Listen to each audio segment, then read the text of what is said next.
Glad to have you with us here on Seahawks Today, powered by Chat Sports. Tyler Jones here. Thanks for stopping by.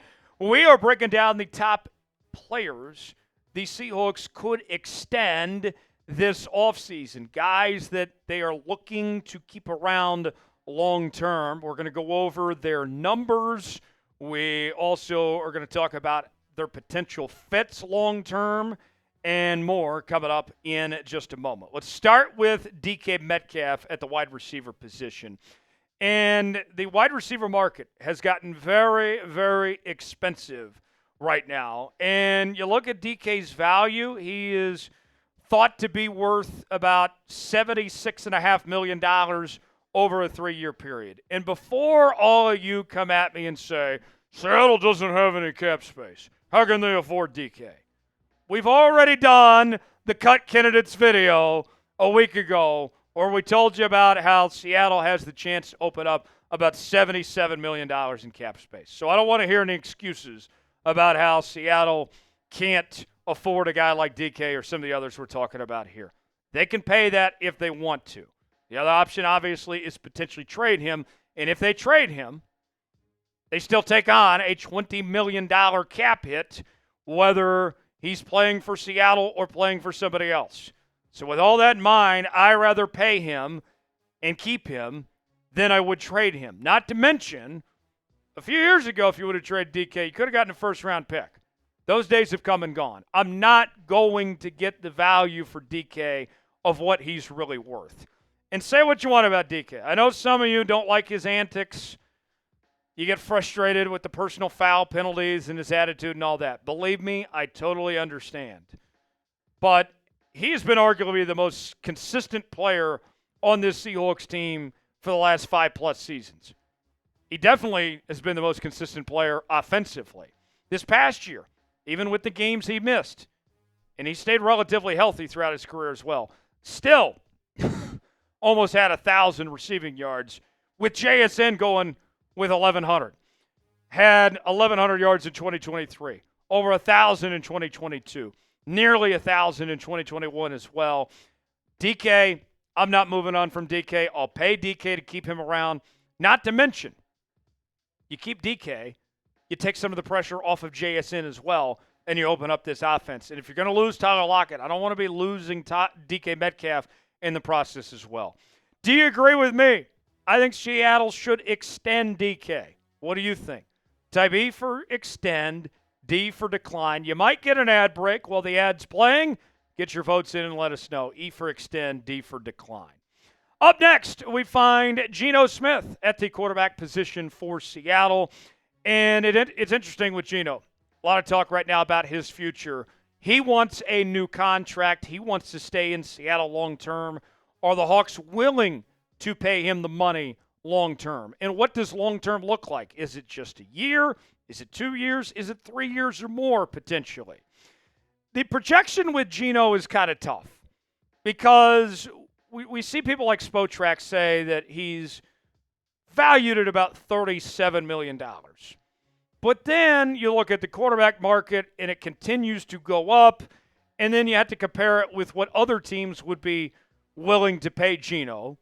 And Geno's going to look for money to keep him happy. He's not going to look to take a discount.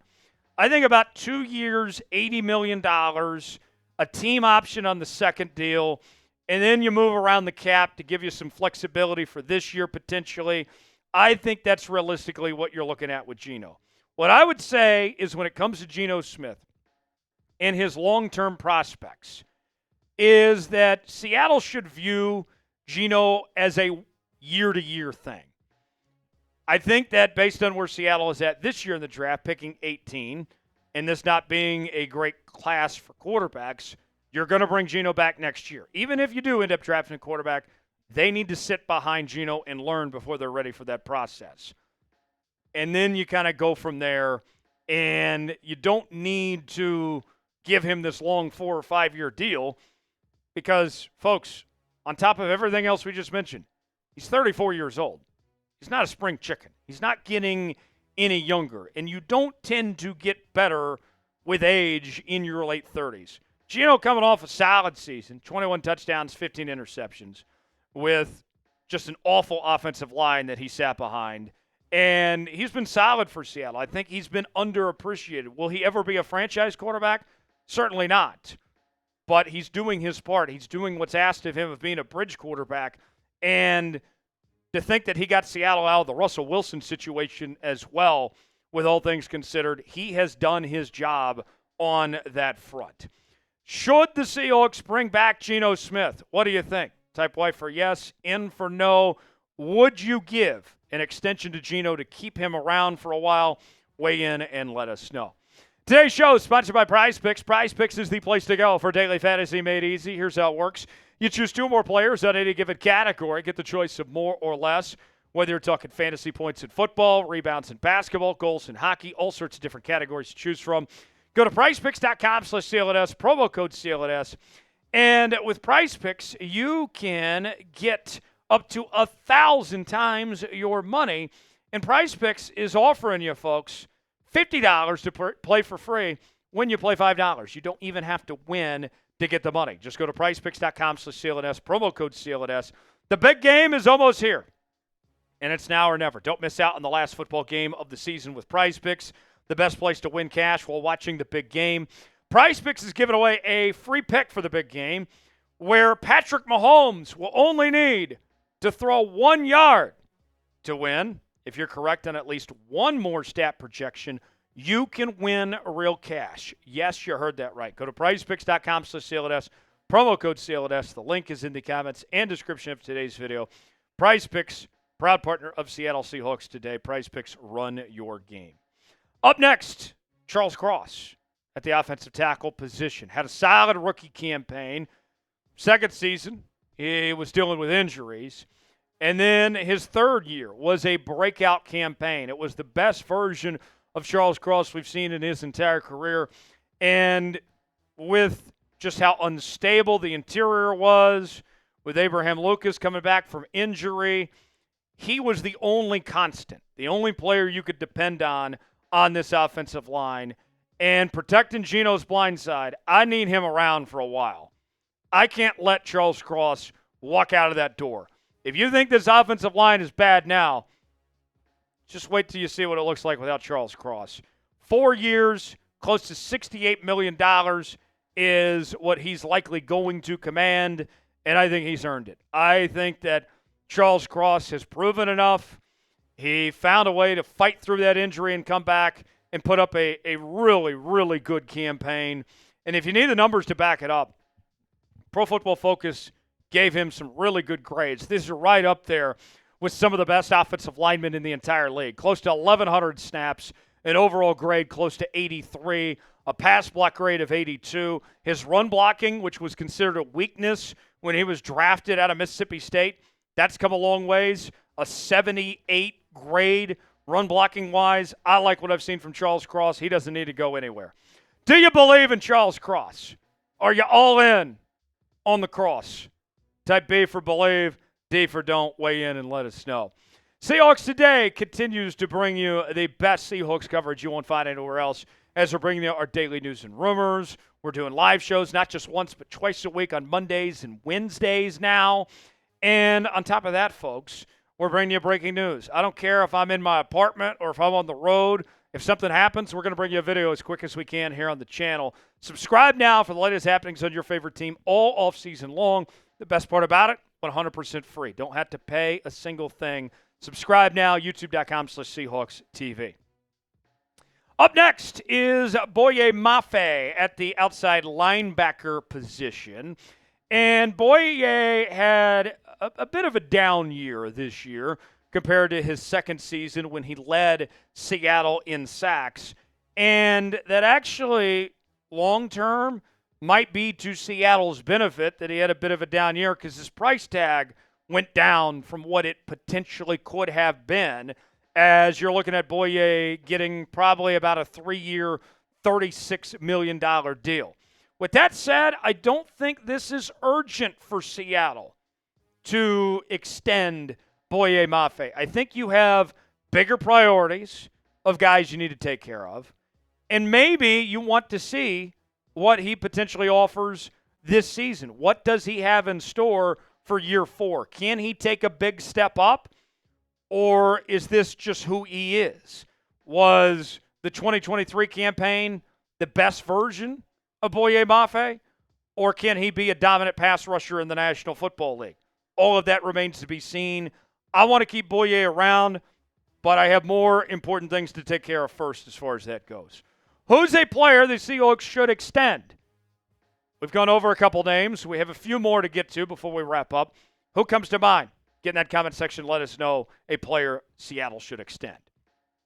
Next up is Riq Woolen at the corner position.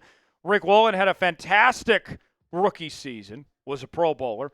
Second year, took a bit of a step back, dealt with some injuries, struggled with tackling. And then year 3 was full of peaks and valleys. We saw Riq Woolen look really good at times and not so good at times. And you look at this corner position, you know Devin Witherspoon's going to be around for a long time. And then you look at the other two starting spots. Josh Jobe, I don't think is anything more than a backup. I think you got to keep Riq. I think that you got to keep Riq Woolen. I think you look at replacing Jobe, finding a better quality starter next to Riq at that outside corner spot. Maybe Jobe can be a backup and you keep around in that sense. But I'm looking at about 4 years, close to $64 million. But he still has something to prove, though. There's some unfinished business here. And this could be another one potentially, much like we talked about with Boye, where let's see what he does for another year. Is Riq going to get back to the old version we saw as a rookie, or was that year an anomaly? Is this just who he is at this point in time? Those are questions I have for Riq Woolen right now. I would like to see him back, but that's not the number one thing I'm looking to do is give Riq Woolen an extension at this point. I got other priorities here. Pick one to keep. Would you rather keep Boye or would you rather keep Riq?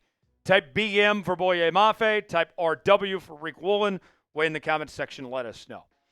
Last on our list of extension candidates is safety Coby Bryant. It was a breakout season for Coby Bryant. He spent his rookie season as a corner, made the shift to the safety spot in his second year, was banged up his second season. And then year 3, Rayshon Jenkins was initially the starter. He gets hurt. Coby Bryant comes in, and he capitalized on the opportunity, and he was fantastic in the second half of this season. And because you have a small sample size of Coby Bryant playing at a high level, just half a season, I think this is one I would go ahead and take care of pretty quickly because if he has another good campaign, that price is going to jump up quite a bit. Right now, I think Coby gets paid kind of in the middle half tier of starting safeties in the NFL. Probably about 2 years, $10.1 million. This could be a good, nice discount for Seattle to get ahead on this, especially if he has a big year this year and see that price tag go up quite a bit. Coby Bryant, the year he had, he was a ball hawk. He did a really good job of forcing turnovers, 3 interceptions, 1 forced fumble, 6 pass breakups, 73 tackles, and he looks like he could potentially be a long-term answer for Seattle at that safety spot next to Julian Love. Before we go, let me ask you this question. We've gone over a list of extension candidates. Who is a player the Hawks should not extend? Whether it's one of these 6 individuals we talked about or somebody else on the roster that you're saying to yourself, I don't want that guy around here any longer. Who is somebody that comes to mind that you don't want Seattle to extend? Get in that comment section. Give me at least one name that you would like to see not return. Appreciate you joining us here on Seattle Seahawks Today. As always, you can find me on X at Tyler Jones Live. That's my username for all platforms, whether it's X or Instagram, Facebook. You can find me, all of those, at Tyler Jones Live. I'm headed to New Orleans for Super Bowl week. We're going to provide you some fantastic content talking about your Seattle Seahawks and see who we potentially run into that's got Seahawk ties there in New Orleans. Stay tuned for that. Follow me on X, and I will see you next time right here on Seahawks Today.